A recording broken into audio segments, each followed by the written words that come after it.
பிஸ்மில்லா அல்ஹம்துலில்லா அல்ஹம்துலில்லா நஹ்மதுஹு நஸ்தஈனுஹு மை யஹ்திஹில்லாஹு ஃபலா முதில்லஹு வ மை யுதில்லஹு ஃபலா ஹாதியலஹு வ அஷ்ஹது அல்லா இலாஹ இல்லல்லாஹு வஹ்தஹு லா ஷரீக லஹு வ அன்ன முஹம்மதன் அப்துஹு வ ரசூலுஹு அம்மா பஅத்.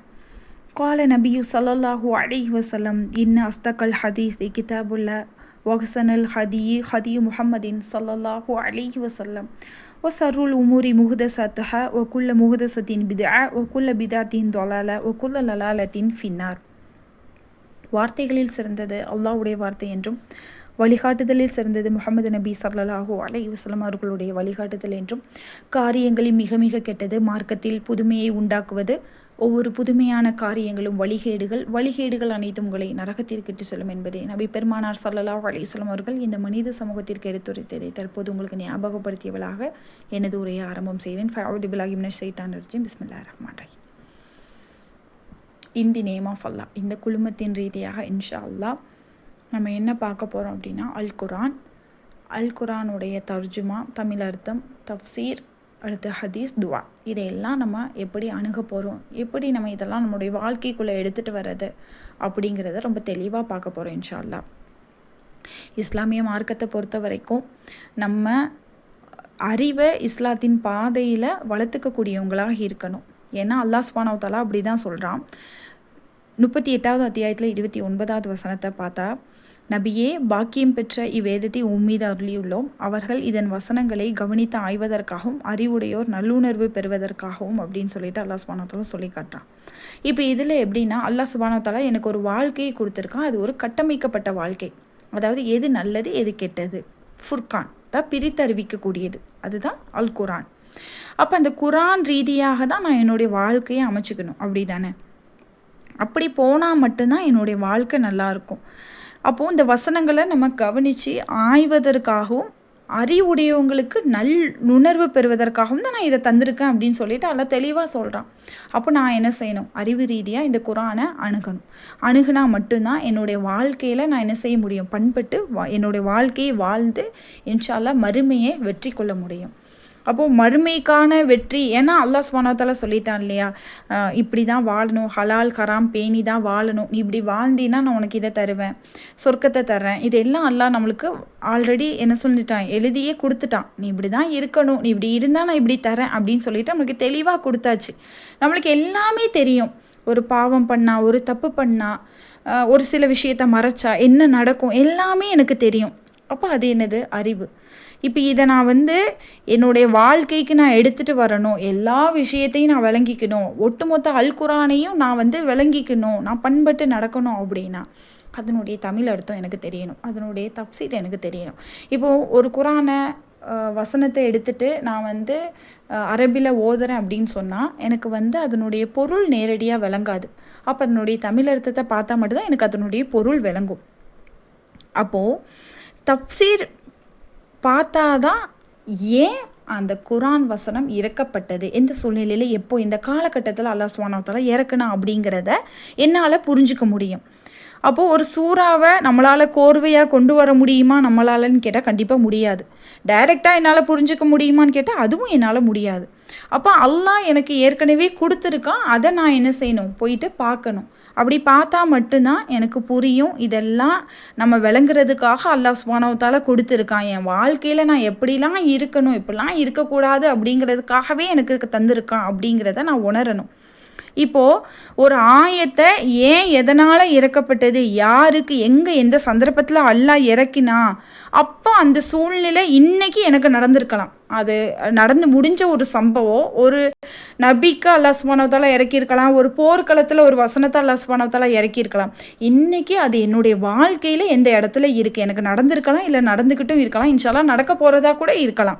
ஏன்னா அல்லாஹ்வுடைய நியதியில் பொறுத்த வரைக்கும் நமக்கு 3 காலங்கள் தான் நம்ம உணர்கிறோம். என்னது? என்னுடைய கடந்த காலம், இப்போ நான் நடந்துகிட்டு இருக்குது, இன்ஷா அல்லாஹ் இனி நடக்க போகிறது, அப்படி தானே? இப்போது இது எல்லாத்தையும் நான் அணுகணும். இது எல்லாமே எனக்கு ஒரு லெசன், பாடம் மாதிரி தான். ஏன்னா ரீசெண்டாக ஒரு குரூப்பில் கேட்ட கேள்வி என்னென்னா, நபிமார்களை பற்றி எங்களுக்கு ஏன் சொல்லித்தரீங்க, நாங்கள் ஏன் நபிமார்களை பற்றி படிக்கணும், எதுக்கு நீங்கள் நபிமார்களுடைய வரலாற்று சம்பவங்களெல்லாம் எங்களுக்கு லெசனாக டீச் பண்ணுறீங்க, பாடம் நடத்துகிறீங்க அப்படின்னு.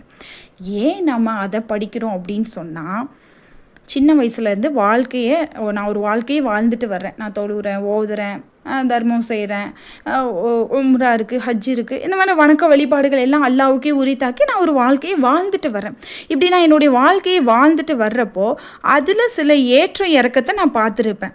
அப்போது நான் என் பிள்ளைங்களுக்கு என்னுடைய அனுபவ ரீதியாக, அறிவு ரீதியாக நான் அவங்கள வளர்க்குறப்போ, அவங்களுக்கு சொல்லித்தரப்போ, என் பிள்ளைங்க ஒரு இடத்துல ஏறுறாங்க.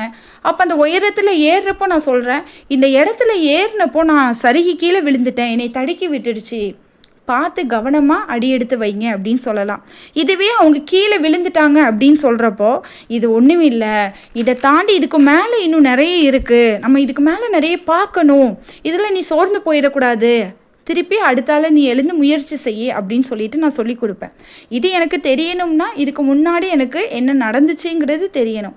என்ன நடந்துச்சுங்கிறது எனக்கு தெரியணும்னா அல்லாஹ் சுப்ஹானஹு வ தஆலா சொல்கிறான் இல்லையா, நீ இப்படி தான் வாழணும் அப்படிங்கிறத நான் கொடுத்துட்டேன், உனக்கு ஃபுர்கானை கொடுத்துட்டேன்னு சொல்கிறான். அந்த ஃபுர்கானில் என்ன சொல்லப்பட்டிருக்குங்கிறது எனக்கு தெரியணும். அப்போ நான் நேராக எங்கே போகணும், நபிமார்களுடைய வாழ்க்கை வரலாறுகளை படிக்கணும், அங்கே இருக்கிற சம்பவங்களை நான் தெரிஞ்சுக்கணும், அவங்க எப்படி இருந்தாங்க, அல்லாஹ் அவங்களுக்கு என்ன கொடுத்தான், அவங்கள வலிமையாக்க அல்லாஹ் அவங்களுக்கு எப்படி வாழ கற்றுக் கொடுத்தான், எப்படி நடந்துக்கோங்க, எப்படி துவா கேட்கணும், அவங்கள எப்படி அவங்களுக்கு மன்னிப்பை கொடுத்தான், அந்த மன்னிப்புடைய வார்த்தைகளை அவங்க எங்கேருந்து கற்றுக்கிட்டாங்க, மன்னிப்புனா என்ன, துவானா என்ன, நான் எப்படி துவா கேட்கணும் அல்லாஹ்விடத்தில், இது எல்லாம் எனக்கு தெரிஞ்சுக்கணும். இதெல்லாம் தெரிஞ்சாதான் நான் என்னுடைய வாழ்க்கையை அனுபவத்துக்குள்ளே வர முடியும். இது எல்லாத்தையும் நான் தெரிஞ்சுக்கணுன்னா அறிவு, இதை தேடி தான் நம்ம என்ன செய்யணும், நம்முடைய வாழ்க்கையை வாழணும், இதை தேடி நான் போகணும். இந்த அறிவு தேடல் நம்மள முதல்ல பார்க்குறப்போ அல் குரான் தான். அல் குரானுக்கு அடுத்தால பார்த்தீங்கன்னா தர்ஜுமா, அதுக்கு அடுத்து தஃப்சீர். ஏன்னா தஃப்சீர்னால் இந்த வசனம் ஏன் எங்கே அப்படிங்கிறது வந்துடும், அப்போ உங்களுக்கு புரிஞ்சிடும். அரபியில் ஓதுறப்போ தமிழ் பொருள் தெரியாது, அந்த தமிழ் பொருளை நீங்கள் விளங்கிடுவீங்க. அதுக்கடுத்து அந்த வசனத்தோடைய உற்றுநோக்கல், இது எப்படி என்ன சொல்ல வரான்னு ரொம்ப டீப்பாக ஆய்வு செய்கிறது, அந்த வசனத்தை தஃப்சீருக்கு வந்துடுவோம்.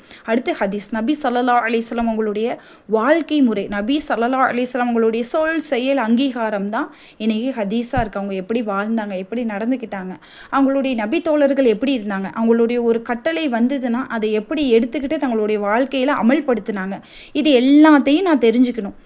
எனக்கு இதுக்கு என்ன தேவைன்னா அறிவு தேவை. அப்போது அந்த ஹதீஸுக்கு போனால் தான் எனக்கு அது தெரிய வரும். இதுக்கு அடுத்தால துவா, நான் எப்படி துவா கேட்கணும், நான் எப்படி கேட்டால் என் ரப்பை எனக்கு கொடுப்பான், நான் இவ்வளோ நாள் கேட்குறேன் எனக்கு இது கிடைக்கலையே, அப்போ நான் எப்படி கேட்டால் என் ரப்பை எனக்கு தருவான், அந்த துவானா என்ன, துவாவுடைய பொருள் என்ன, நான் கேட்குற துவா சரியாக தான் கேட்குறேனா, வலியுறுத்தி கேட்குறேனா, என் ரப்புக்கிட்ட நான் சரியாக நடந்துக்கிறேனா அப்படிங்கிறத நீங்கள் சிந்திக்கக்கூடியவங்களாக இருக்கணும். எல்லாம் எங்கே தேடி தேடி தேடி போனீங்கன்னா அறிவு தான். அப்போ அறிவை தேடுவது ஒவ்வொரு முஸ்லீமின் மீது கடமை. அப்போது அல்லாஹ் சுப்ஹானஹு வ தஆலா இன்னும் சொல்கிறான், நபி ஸல்லல்லாஹு அலைஹி வஸல்லம் சொல்லுவாங்க, யார் கல்வியை தேடி பயணிக்கிறாங்களோ அவங்களுக்கு சொர்க்கத்தின் பாதையை அல்லாஹ் சுப்ஹானஹு வ தஆலா இலகுவாக்கி தரான் அப்படின்னு சொல்லிட்டு. சுப்ஹானல்லாஹ். அப்போது நான் என்னுடைய வாழ்க்கையை நல்லபடியாக வாழவும் செய்யணும், எனக்கு அதுக்கு இல்மும் தேவை, நான் அதுபடியாக போனால் எனக்கு இப்படி ஒரு பரிசும் கிடைக்கிதுன்னா நம்ம யாராச்சும் வேண்டான்னு சொல்லுவோமா? நிச்சயமாக நம்ம என்ன செய்யணும், நம்மளுடைய வாழ்க்கையில் எடுத்துகிட்டு வரணும். அல்லாஹ் சுப்ஹானஹு வ தஆலா முதல் கட்டளையாக சொன்னதே, நபி ஸல்லல்லாஹு அலைஹி வஸல்லம் அவங்களுக்கு வஹி அறிவித்து கொடுத்தப்போ அல் குரானில் முதல்ல இறக்கப்பட்ட வசனமே இக்ரா பிஸ்மி ரப்பி கல்லதி ஹலக், படைத்த உமது இறைவனின் திருப்பெயரை கொண்டு ஓதுவீராக, இக்ரா ஓதுவீராக அப்படின்னு தான் தொடங்குது. இது வாசிப்பதற்கும் அறிவை வளர்ப்பதற்கும் இஸ்லாம் தரும் முதன்மையாக காட்டப்படுற ஒன்றுனா அது இந்த வசனம் தான். இன்ஷா அல்லாஹ். அப்போது நம்மளுடைய வாழ்க்கையில் அல்லாஹ் ஒவ்வொருவருக்கும் நன்மையை செய்ய நாடினாலே அவங்களுக்கு மார்க்கத்தை பற்றிய அறிவை அளிக்கிறான் தான் ஒரு ஹதீஸ் வரும், சஹீஹ் புகாரியில் வரும் இந்த ஹதீஸ். அப்போ அல்லாஹ் சுப்ஹானஹு வ தஆலா நமக்கு நன்மையை நாட நினச்சா முதல்ல நம்மளுக்கு அறிவை தான் தர்றேன்னு சொல்கிறான், மார்க்கத்தில் தெளிவை தர்றேன்னு சொல்கிறான். இன்ஷா அல்லாஹ் தொடர்ந்து அறிவு ரீதியாக நம்ம எப்படி அணுகணும், இன்னும் நம்ம அல் குரானு ஹதீஸ் தஃப்சீர் இதெல்லாம் எப்படி பார்க்கணும், எப்படி அணுகுனா என்னுடைய வாழ்க்கையை நான் சீர்படுத்தி வாழ முடியும் அப்படிங்கிறத இன்ஷா அல்லாஹ் இனிவரும் நாட்கள்லையும் நம்ம தொடர்ந்து பார்ப்போம். ஜஸாக்கல்லா ஹைரன் கசீரா. வாஹிர் தவானா அல்ஹம்துலில்லாஹி ரப்பில் ஆலமீன். சுப்ஹானக்கல்லாஹும்ம வ பிஹம்திக அஸ்ஹது அல்லா இலாஹ இல்லா அன்த அஸ்தக்ஃபிருக. அஸ்ஸலாமு அலைக்கும் வரஹ்மத்துல்லாஹி வபரகாத்துஹு.